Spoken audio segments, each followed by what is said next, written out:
Hi everybody, it's Quentin here from the Webpreneur, and I've got a very interesting lady that I'm interviewing today, all the way from Cyprus, Nicosia in Cyprus, and her name is Arlette Shohmelian. And Arlette is a psychologist, over 20 years of experience. She's a trained psychologist. She's focusing really in the area of parenting coaching, career counseling, and she's also a certified trainer and a school well-being consultant in the lovely country of Cyprus. But why I'm really interested to talk to Arlette is because she's done the sort of the physical stuff, and that's part of her business, and she's also making this transition now into the online world. So welcome, Arlette. Welcome, and thank you for the introduction. How are you? I'm very well, thank you. It's great to talk to somebody in Nicosia. You're in the middle of summer, we're in the middle of winter. What's the weather like there? Hot, sunny. Okay. But Cyprus is a beautiful country to visit for a holiday. As I said to Arlette earlier, I've been there, but unfortunately it was only business, so I didn't get to go on the beach. You've missed out a lot then. Okay. So Arlette, you're an officially trained, you're a certified psychologist. How, over the past 20 years that you've done this business, how's things changed for you? Oh my God. Yeah, I'm also a parent coach. I've been working in schools for more than 20 years, working in different departments in schools with different age groups, with students and parents. And I've realized that, you have to move with time. Time is changing. What we understood from this lockdown, that we have to have things online, and you can reach out a bigger crowd rather than just helping one-to-one. And I really took the time to really transform and to reflect and see what direction I can go, what direction to follow in terms of following the new trend. And at the end of the month, I will be able to launch and publish my online course. Oh, fantastic. Congratulations. That usually takes a lot of work to get to that point where you're ready to launch. So how long did it take you to put all the content together? 6 months. 6 months. And I know some people do it faster than 6 months, but I have a full-time job and a family and kids, and it was not easy. The most important thing when other people ask me is you only have to be curious. You only have to be curious. You have to know what the need is in the market and try to work towards that direction. And you will find ways and understand how things can be done as you go on. You don't need to have it all figured out from the beginning. You can learn as you go on. And this was my experience with this online course. Okay, that's very interesting. So what sort of things can people expect when you launch the course? Is it videos, or is it written content, or what format are you producing the coaching? The online course will consist of 20 videos, mini videos. The challenge for me, the most challenging part was not the content, because it's a program that I've developed over the years. I just had to enrich it. The most challenging part for me was how to make the videos in such a way that people can actually connect and make it as relevant as possible to their reality.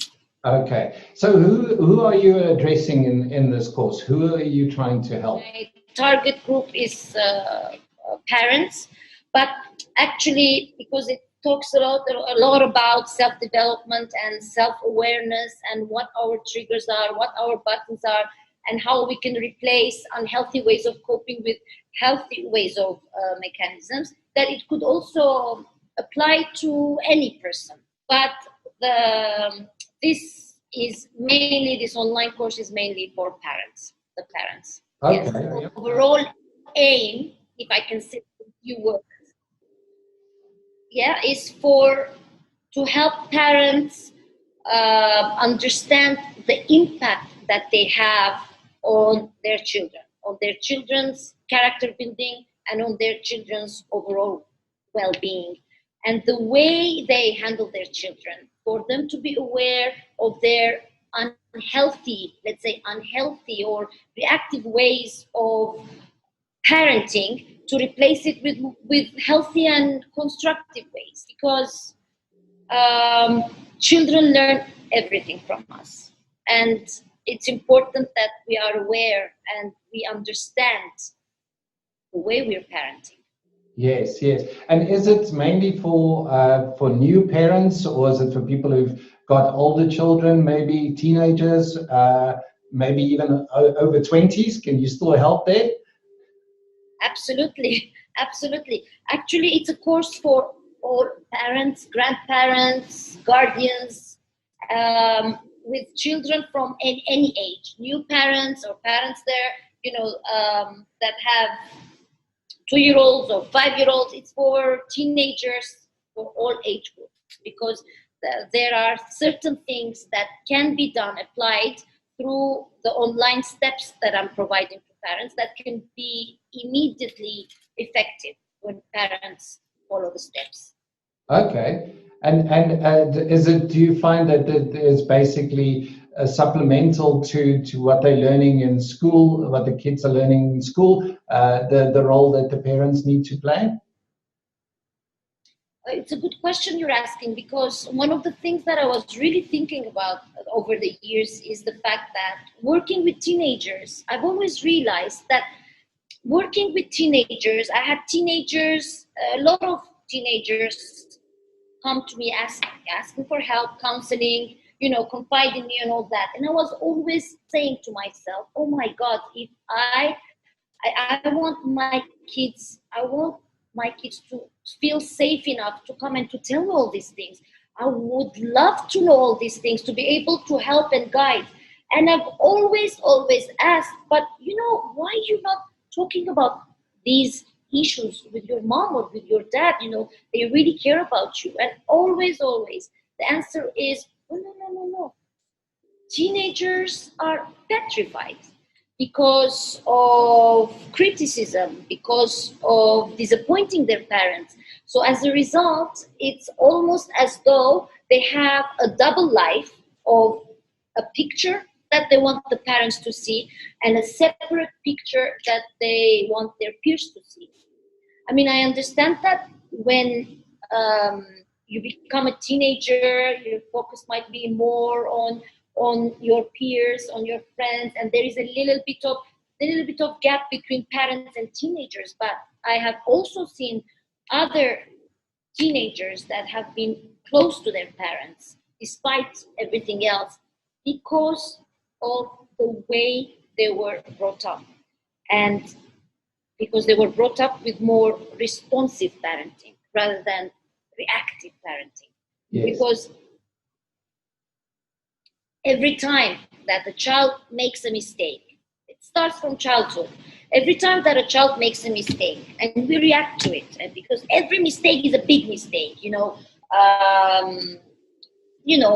and when you treat every mistake as a big mistake as a parent, so children gradually learn to hide things because they don't want to disappoint the parents. They don't want to cause any trouble. So they grow up with this mode, which is an issue.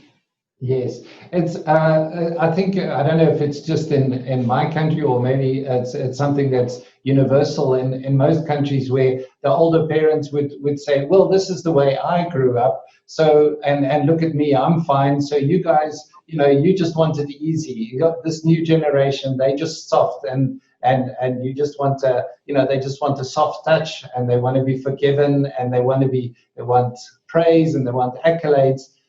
What is your approach in the sort of the balance between discipline and a positive reinforcement?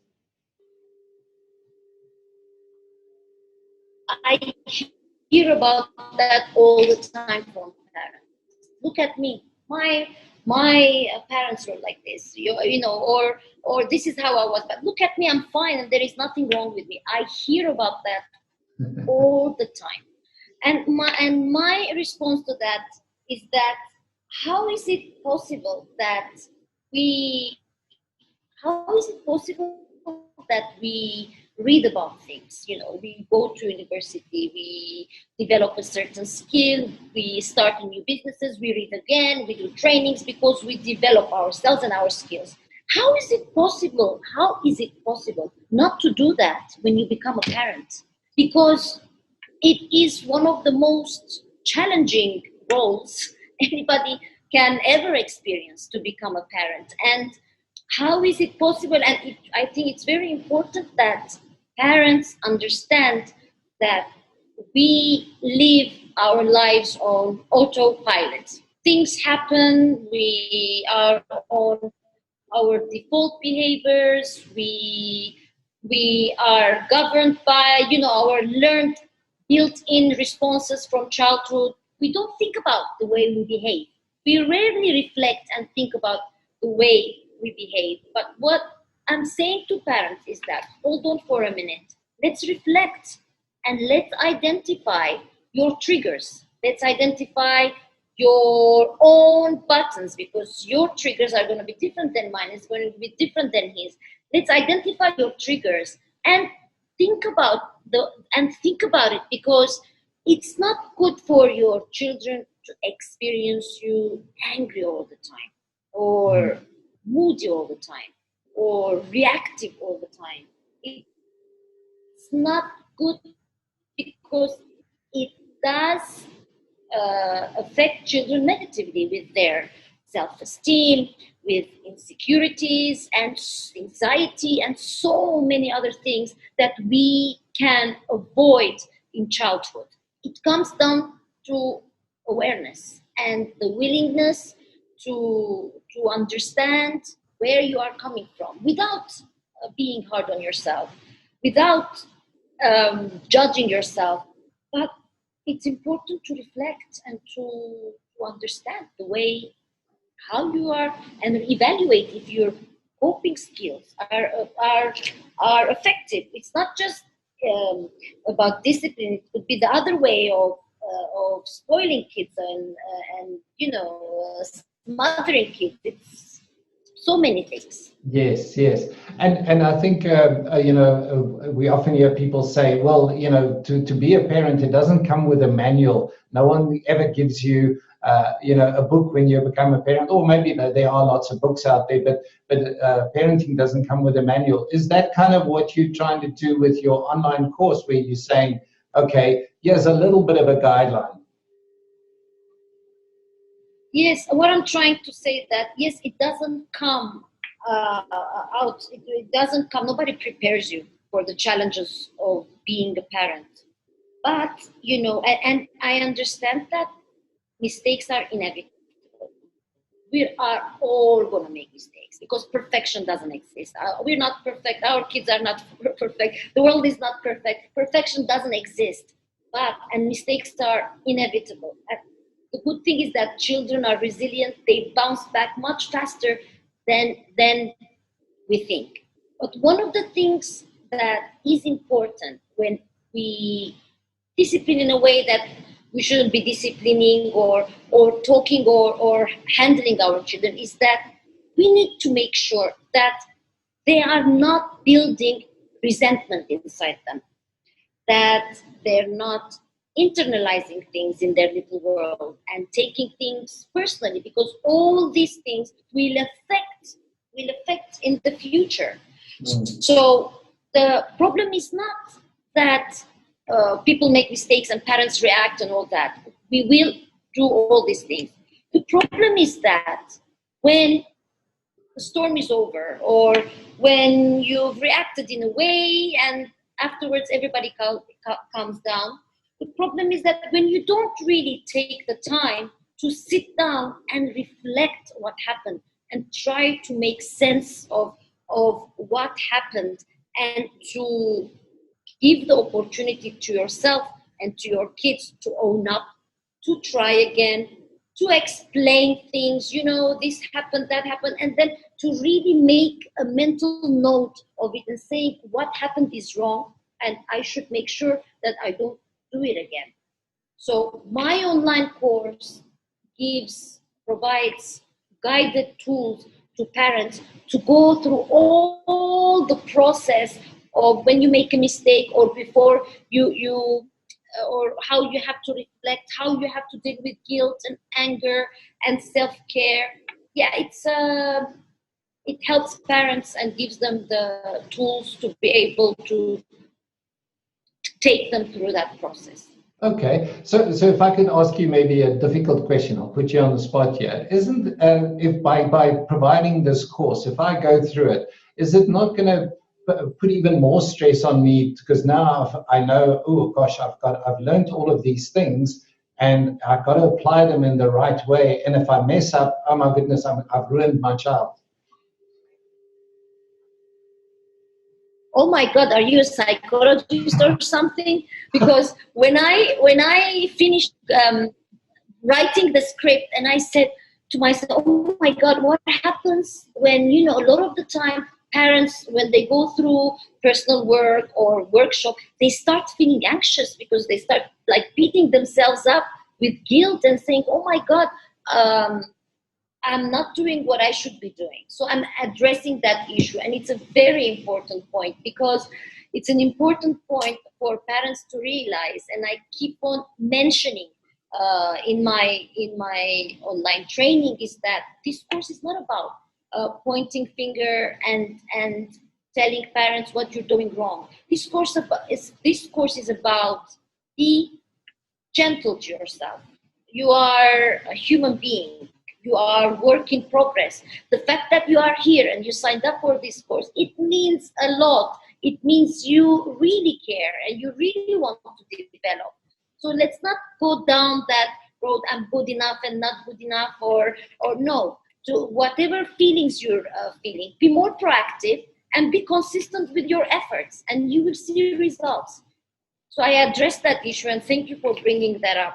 Yeah, it's very interesting. Do you think, a lot of parents have got different aspirations for their kids? Some parents might say, I just want my child to be happy and to grow up content and a nice human being. Others say, no, I want my child to be top of their game. I want them to be the best sportsman, to be the wealthiest person in the world, to be the smartest scientists.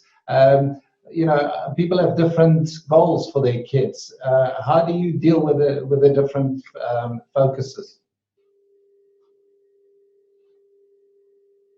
You're right. We all have our own definitions of what makes a great parent. And it is a big issue because parents fail to understand that their own expectations and what makes them happy is different than what makes their children happy. Now, we all want our children to thrive. We all want good grades. We want our kids to be amazing in sports, etc. We all want for our children. But this type of parenting creates this kind of parenting when you have, as parent, you have your own expectation and you are not listening to what your child needs or is, because not everyone can be good in academic, not everyone can be, and the world needs everybody, and there are so many different types of intelligences. But when parents fail to acknowledge that in children, it has exactly the opposite effect. When I was doing my master's degree in psychology, I had so many students from they were architects, they were from other careers, and I was saying, but why are you starting a new career from now? Because they were saying, my parents never allowed me to do it. So there is always a time it backfires. You cannot get away with it if you don't listen and honor your child and what they are and how they are in this world, and you push them towards a direction that fulfills your own image and your own goals. There is always a time to pay, because no human being can really, really succeed in what they're doing and really enjoy and feel fulfilled with a career, with something that they are not made for it. Because you can make all the money in the world, you can be very successful because, but then you might feel unfulfilled because this is not the right profession for you. So there is always a payback time. Okay. All right. So I need you to counsel me a bit in my personal situation. I have a daughter that's 14 years old, and she's in school. She's just gone to high school, and lo and behold, she's excited about her high school career, and it's going to be just like in the movies where they're going to have a wonderful high school life. And suddenly the lockdown happens, and she's now stuck at home for the last 6 months.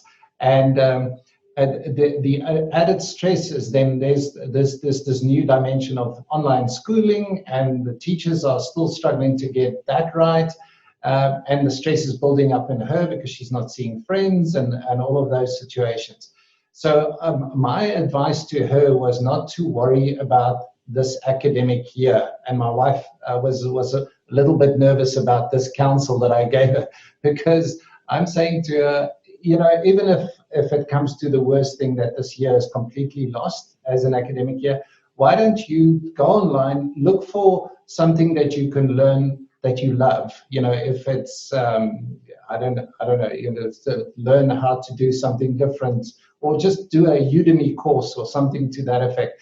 It's just something that you enjoy. Still try and keep up with the schoolwork, but at the end of the day, it's not the end of the world. How am I doing? Am I a bad parent? I am. I would have given exactly the same advice to my kids, because it is a situation that, yes, we have the lockdown and kids are at home and it's boring for them, and they're away from a lot. They're going through a lot of changes, and we have to have high expectations of our kids, etc. But at the same time, we need to listen to them, because if they are feeling down, or slowly they may get into depression, then you may have to deal with other things. It's important that you navigate through all and dance with their flow, to acknowledge what they're feeling and to direct their energy to something else. Yes, maybe a course in Udemy, or a project, but it's important that it comes from them. As parents, we tell them, this is a good idea, there is this option, we can look into this, we can look into that, but ultimately play it in such a way that you make it appear interesting, but let them decide to have ownership over it, because if we tell them, they're not going to do it. Yeah. It has to come from them. It's actually interesting, because when I said to her, what sort of course would you do on Udemy, is that she looked at psychology and stuff. And I said, no, don't do psychology. That's crazy. Yeah. I'm just teasing you. Okay. I know. I understood. That's why I said good advice. Yes. Okay. So if somebody wants to find out about this course, have you got some sort of waiting list ready for when you launch? When are you launching, by the way? I'm launching at the end of the month. If somebody wants to get information about the course, I will have it. I will have more information on my Facebook page, Parenttree.com. Parenttree Arlette Shohmelian, not .com, Facebook page, you're saying. So, and I will have all the information there. At the moment, I don't have anything there yet, but in this coming 2 to 3 weeks, I will have everything there. And the good news is that I will also be releasing some of the modules from the first module, some of the videos for free, for people just to get a taste of what to expect. Because I don't want anybody to register without knowing what is it about. Okay, that sounds interesting. And if people want to see those free videos, where would they be? Where would they go? Again, on my Facebook page, Parenttree, and my YouTube channel. Okay, I'm quickly going to show people what your Facebook page looks like. Is this one? Yes, this one. Thank Okay. you. Okay, so that's where people would go. I see you've got the website as well, so people can. Is that live yet? Yes, it's going to be, everything will be live very, very soon. Okay. Okay, great. And these free videos, you'll have a message up here on the Facebook page to tell people where they. Yes, I will. Okay. That people will have access. If they're registered to my mailing list, I will be able to send it to them. Okay, perfect. That's great. Now, Arlette, thank you so much for your time. I really appreciate you doing this interview, and I hope a lot of parents. I'm certainly going to have a look at your free videos. I want to know, as a parent, what I'm sure I can learn a lot still. But yeah, it's been great chatting to you. Thank you so much. Thank you so much for having me. All right. Take care. All right. Cheers. Bye bye. Bye bye.